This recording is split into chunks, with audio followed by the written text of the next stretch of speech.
मैं सोनी जी एक बात कहना चाहूंगा, जो लोग हुड्डा जी के नेतृत्व में चुनाव नहीं लड़ना चाहते, उनके बारे में पार्टी का क्या स्टैंड है?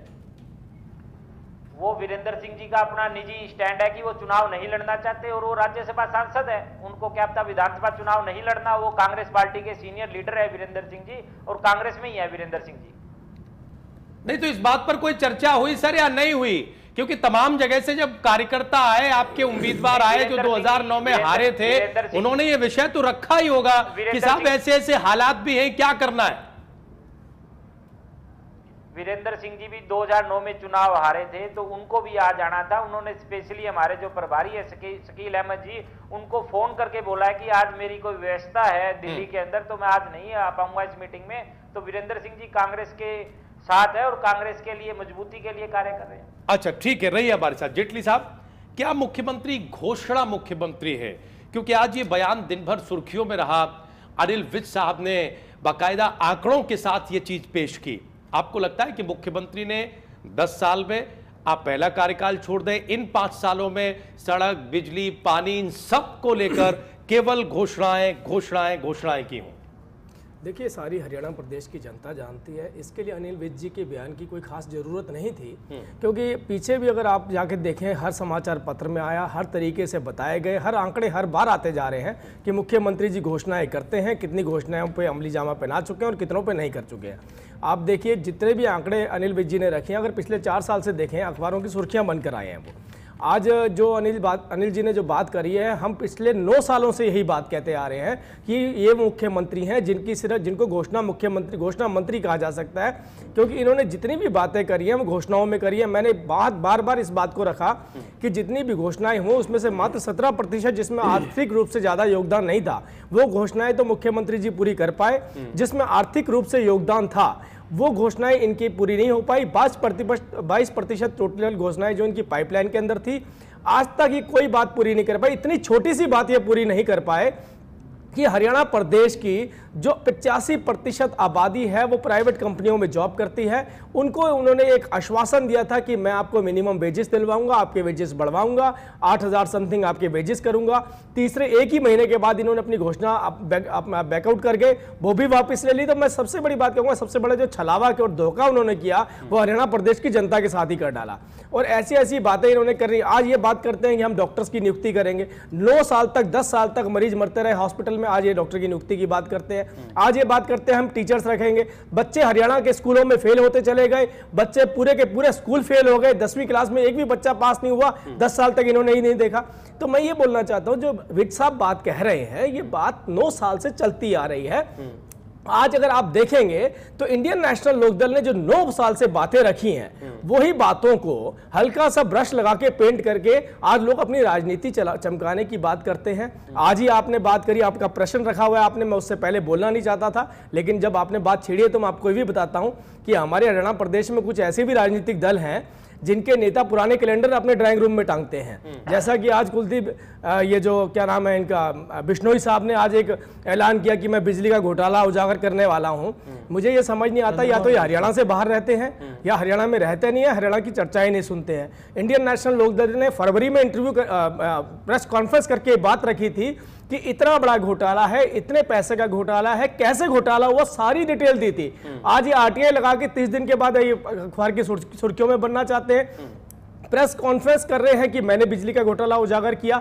दुष्यंत चौटाला जी ने फरवरी में प्रेस कॉन्फ्रेंस करी थी और हमने डिटेल दी थी कि ये कितने 1000 करोड़ का घोटाला है। हमने डिटेल दी थी कि 1400 मेगावाट बिजली हर महीने हरियाणा प्रदेश अदानी से खरीदता है। हमने डिटेल दी थी कि कैसे थर्मल प्लांट हरियाणा में बंद हुए। हमने ये भी डिटेल दी थी कौन से टर्बाइन खराब है, क्यों नहीं चलाया जा रहा। हमने ये भी डिटेल दी थी कि मध्य प्रदेश से कोयला मिलना था, उस कोयले के ऑक्शन में हरियाणा ने पार्टिसिपेट नहीं किया, इसलिए हमें कोयला नहीं मिला।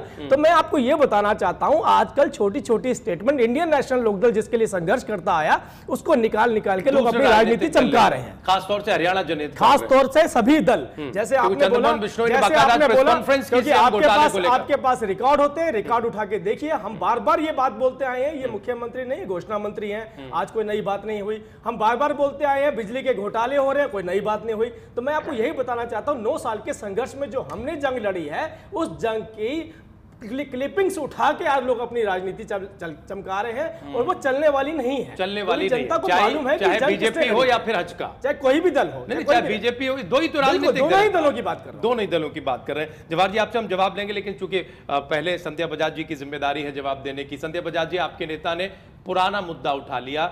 इनेलो इस मुद्दे को फरवरी में ही उठा चुकी थी और आपके नेता ने आज उठाया, आज आंकड़े पेश किए, क्यों ऐसा? देखिए, मैं ये कहना चाहूँगी कि हम दूसरी पार्टियों की तरह से ऐसा नहीं कि फुल प्रूफ केस नहीं है और उसको वैसे ही उठा रहे हैं कि ये क्या क्या हो रहा है। मैं कहना चाहूँगी कि चंद्रमोहन जी ने अगर दिया है ये घोटाला तो वो अपने पूरे फैक्ट्स एंड फिगर्स के साथ दिया होगा, ऐसे नहीं दिया होगा। अब ये RTI से लोग बाकायदा तो सूचना 9 साल लेके से दिया। खुद एक घोटालों में RTI के साथ फंसे हैं। दिया। आज बिश्नोई जी से पूछ के देखिए कि कितने पैसे में बिजली खरीदी जा रही है, तो शायद उनको रेट भी मालूम नहीं होगा। देखिए, ये जल्दबाजी में अखबार साहब, मीडिया बुला के ऐसे आपकी राजनीति नहीं चलने वाली है। देखिए जेटली साहब, अगर आप बता सके तो आपकी तो पार्टी ने ये उजागर किया है। अगर आप इस मंच पे बैठ के मुझे बता दीजिए कितने का घोटाला, कैसे हुआ, क्यों उजागर हुआ, कौन सी आईटीआई लगाई थी, तो शायद आपको भी मालूम नहीं होगा। और अगर आप बिश्नोई जी को बुला ले तो शायद उनको भी मालूम नहीं होगा, क्योंकि वो कहीं और रहते हैं और वो उनको पता नहीं चलता कि जमाना कहां जा रहा है। वो 3 महीने पुरानी बातें सोच सोच के 3 महीने बात करते ठीक है, हैं। जेटली साहब इससे जवाब राजनीति जवाब नहीं ले चलती है। जेटली साहब। देखिए, कुलदीप बिश्नोई शुरू से ही संघर्ष का प्रतीक बन चुके हैं।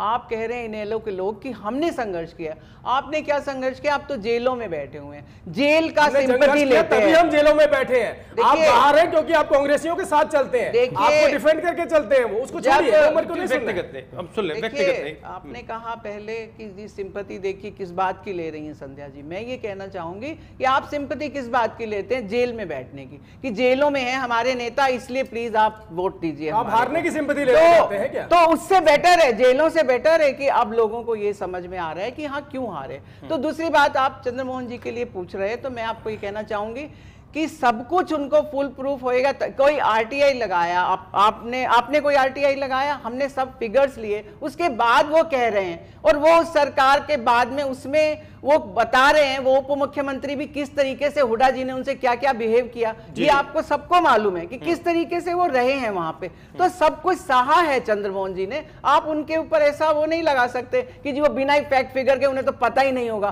क्यों नहीं मालूम है? बहुत कुछ मालूम है। वो चौधरी भजन लाल के सुपुत्र है और एक एक चीज उन्हें पता होती है। सब कुछ राजनीति उनके घर से चलती है।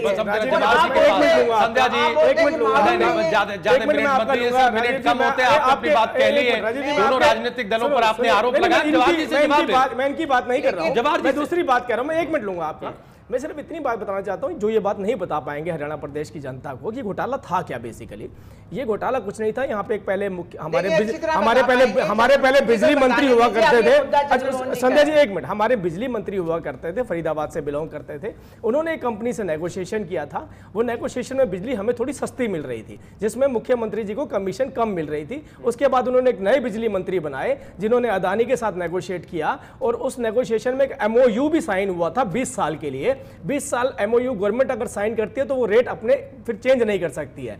20 साल के MOU के बाद भी जब उन्होंने दोबारा से नेगोशिएशन करके उनके रेट बढ़ा दिए, दोबारा से रिवाइज करके, इनको नहीं मालूम है। मैं ये बता रहा हूं, पुराने कैलेंडर अपने ड्राइंग रूम में टांगते हैं, ऐसे नहीं चलती है राजनीतिक दल।